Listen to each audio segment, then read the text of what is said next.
So we'll just start with our first question, which is just your name, age, and where you're from.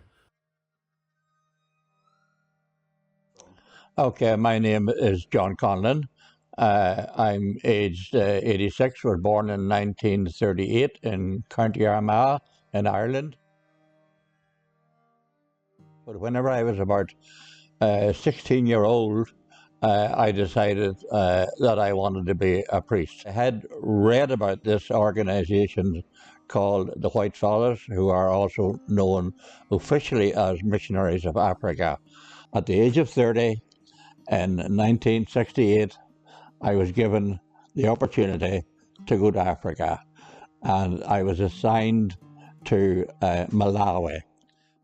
Especially the first year I was there, were spent teaching catechism to the Christians from that particular outstation. This wasn't really what I came to Africa to do. If God became man, or God became woman in Malawi, that God would be a Malawian. And I realized that the wisdom, the philosophy, if you want, of the people of the Ichewa people was contained in proverbs and stories. If you take one proverb, Wachutsa Gwafa and Dani, Kudinjovu Itivu Nyanga, what we call the Chinese whisper. Or it might be a very common one would be Amakundi Amaku Anguchepim Wendo.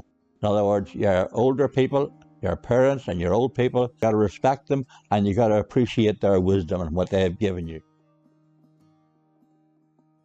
I couldn't do this anymore. It seemed to be a fairly artificial way of